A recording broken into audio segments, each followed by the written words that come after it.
T'uy'tanat-Cease My nickname is Cease Wyss, and I'm often referred to as the Indigenous plant diva around Vancouver. And this is the Panamai at Huckleberry, also known as Harmony Garden.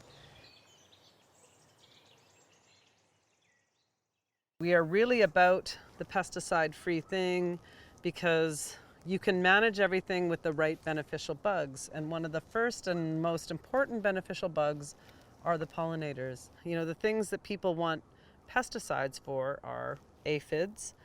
That's easy. We use ladybugs. We will introduce them, and we're already seeing them popping up in the garden. So they would die as well even if you use soap and water to get rid of aphids. That would kill them. So they're very sensitive, and we're okay with our sensitive bugs here. We're all about nurturing the sensitivities of the tiny creatures that inhabit this garden and also that visit it. But I will say that without bees, there's nothing that we can eat unless we ourselves pollinate. A bumblebee or a honeybee in its short month-long to month-and-a-half long life cycle pollinates up to 2 million flowers each. One bee equals 2 million flowers in a month. Humans could, on their own, never do that. Why is it important to save bees? Because we're way lazier than them. And we love berries. We're in a part of the garden that is our edible food forest that we started 10 years ago, and at that point it came up to my knees, and now I'm in a forest canopy that we've created through our community, putting as many indigenous species into this space as we can to have a learning environment for everybody, not just children, but all ages can come here, try to teach themselves the different plants and see what they can learn, but also be able to say things in Skwxwú7mes and Latin and English versions of the plant. Learning the Latin name gives you the key to research online and through books. Learning the indigenous names gives you the key to the relationship of that people to whosever language it is, to the plants. Learning the common English name is going to help you because everybody knows, most people have that common knowledge. So it's one of those things where I feel very aligned with the plants because I have more than one name. This is wild ginger, got heart-shaped leaves almost, and it is a rhizome-based plant, which I'm trying to hold up the rhizome here so you can see that it travels along and these little leaves pop up, and we have been blessed with flowers this year, and they're very orchid-like. One of the activities I do with people, specifically kids, is I like doing things like making an herbarium where we flatten the plant and attach it to paper, and what I do is get people to sew it on. It's my daughter's inspiring technique. And when I made one of wild ginger and I looked at it when I dried the leaves, I was like, oh wow, it's kidneys. It looked like a set of kidneys, and the stems came down, and I was like, I didn't see that before. So a plant will tell you what it's for by how it looks and how it's shaped. And although we see a heart, we literally actually see kidneys.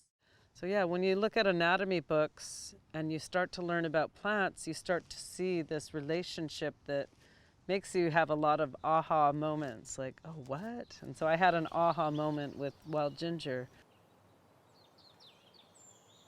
It's a very important plant. It's like actually the oldest plant on the planet is the very many types of horsetail. You can see it looks like a horse's tail. It also is like your back and what your spine looks like, all the different joints. And it's a bone knitter. You drink this as a tea in the early spring when you've got broken bones or weak bones. Later in the summer, you have to soak it in apple cider vinegar for 2 weeks and shake it up every day before you can consume it.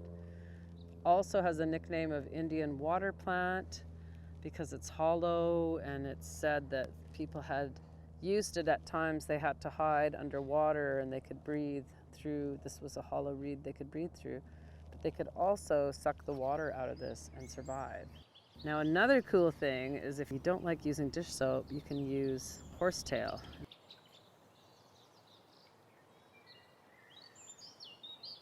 Here we have one of the great wonders of the world, the salmonberry plant, and I really do mean it. It's phenomenal. This is a life-giver medicine, and as I talk about this is the uterine muscle here, and here are the ovaries. I also want to say that it has, speaking of pollinators, it has this nice little kelela butterfly, total butterfly effect. The leaves we drink as a tea. The muscles will totally relax and heal and strengthen by drinking a tea, even with 3 little leaves. We actually call this time of year T'uy'tanat-Cease, and yatuan is the actual berry, and then T'uy'tanat-Cease is April, and that's the time of the T'uy'tanat-Cease, so when it's coming up. Why is the salmonberry called a salmonberry? Because when it goes into full berry mode, it actually looks like salmon eggs, and you get a wide range of gradient colors. Sometimes you get full-on red, full-on yellow, full-on orange, and then you get the in-between colors on those salmon berries. So I'm peeling off the outer skin with the thorns on it to have a little snack. And that's, see, it's already getting a bit fibrous, but that's how you basically harvest some Skwxwú7mes or saskies or T'uy'tanat-Cease. Some people can really say it old school. It's sweet, and it has like a texture similar to celery but without all the fibers. Yeah, just really sweet.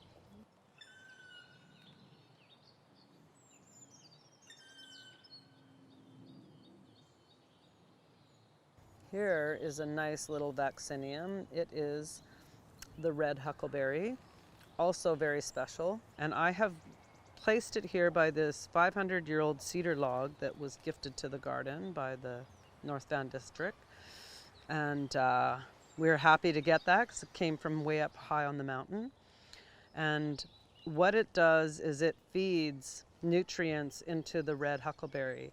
And it's the only one of the vacciniums that can handle growing out of red cedar. The red huckleberry is very unique because it requires it. Like, it's used to growing. The seeds usually drop into a rotting cedar and then it grows. So these are chocolate lilies, and I have them growing in amongst a bunch of other things in this forest canopy. And the chocolate lilies are our wild rice. And so they're really an important food group, and we've almost completely lost it on the landscape due to urbanization. Here's another plant that's important, and this is the maidenhair fern, and it's the stem that we value. These nice black stems are for weaving. So they're very important to for our artists, but also for creating beautiful baskets, and not only because they look good, but they're strong when they dry and they hold it together. And of course, create lovely patterns. There's a lovely little bumblebee in here with me. You might see this usual suspect here. So this is our little ecosystem that consists of buttercups, camas, and we have 2 little trees, and they are Garry oaks. So the Garry oak ecosystem is buttercups and camas, and at one time you would find fields and fields of this with You know how a lot of people complain in Vancouver, why do I have so much buttercup? It's because it's indigenous to here, and it supported this beautiful plant. So when I decided to start planting them, I put them here because this area was covered in buttercup, and rather than spend, a week removing buttercup, why do that? Because it's a great pollinator. We don't utilize it for anything, but it supports, it's like what we call in the agricultural world companion planting. Garry oak requires both camas and buttercup to survive. They each need each other. I feel blessed that these plants grow together. They're teaching me how they need to grow. We started with 5 of these camas. They've produced all these other ones, and they keep producing more every year.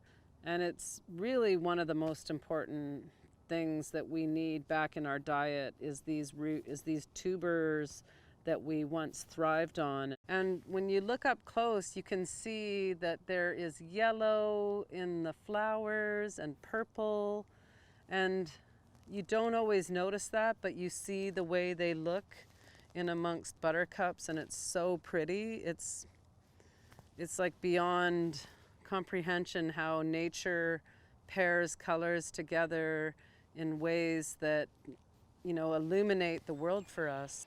I hope that you've learned a lot today, and I hope that it's been fun. Rocka! Rock on, rockos.